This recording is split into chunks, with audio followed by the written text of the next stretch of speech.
muscles. No, not like a sore thumb, Lynn amended. More like a lion that found itself in the midst of a herd of antelope. His utter stillness and watchful alertness seemed slightly ominous amidst the sea of idly chatting, well-heeled patrons. Suddenly, she realized his gaze had locked on her from across the crowded dining area. "Bonsoir, beautiful. We have your table waiting," a man with a mellow French-accented voice said. Lynn blinked and jerked her gaze off the man who was a stranger to her, and yet wasn't. Her boss's infamous half-brother, the wild man she'd been sent to tame. She focused instead on Richard St. Clair's smiling face.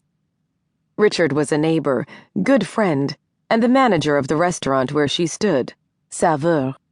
He owned the world-renowned establishment with his partner, Chef Émile Saveur. Lynn was a regular here. She returned Richard's greeting warmly as they hugged, and he kissed her on the cheek. "Can you hold my table for just a moment, Richard? My dinner companion is waiting at the bar. I'd like to go and introduce myself," Lynn said, turning as he began to remove her coat. "Mr. Tall, Dark, and Scowling?" Richard muttered under his breath, as he draped her coat elegantly over his forearm, looking amused. He noticed her surprised glance as she faced him again. How did Richard know her dinner companion was the man at the bar? "You mentioned you were having dinner with Noble's half-brother on the phone when you made the reservations. I noticed the resemblance. Who wouldn't?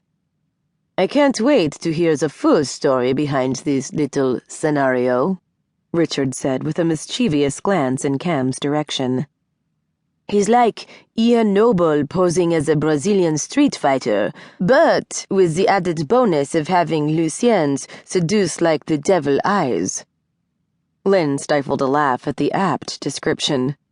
Richard was good friends with Lucien Leno also, Kam and Ian's other half-brother. He'd undoubtedly heard part, if not all, of Kam's story from Lucien. "He's actually cleaned up quite nicely," Lynn murmured. Not 6 months ago, the people from the village near where he lived thought him homeless and mad, when he's truly brilliant and extremely focused, she added, her head lowered. She smoothed her expression, acutely aware of Kam's sharp gaze still cast in her direction.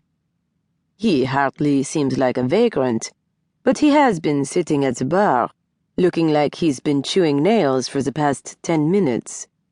Victor doesn't know if he's scared to death of the man or in love with him," Richard said under his breath, referring to the bartender serving Kam. Indeed, Victor was surreptitiously studying the tower of whiskered, glowering brawn seated at the bar, with a mixture of wariness and stark admiration as he dried a glass.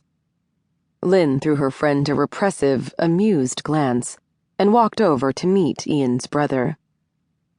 Kam was one of the few people seated at the teak bar, a half-full glass of beer in front of him. "I'm so sorry for being late. Work was crazy, and there wasn't a single available cab to be found when I finally did get away.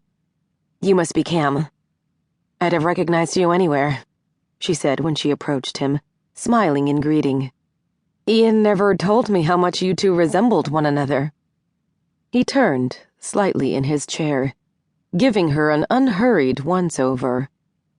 She remained completely still beneath his perusal, her expression calm and impassive. Inwardly, she squirmed.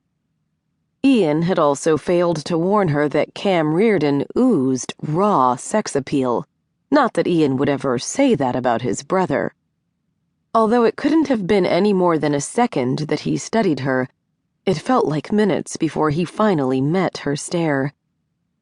She recognized the hard glint of male appreciation in his eye. A strange sensation rippled down her spine. Was it excitement?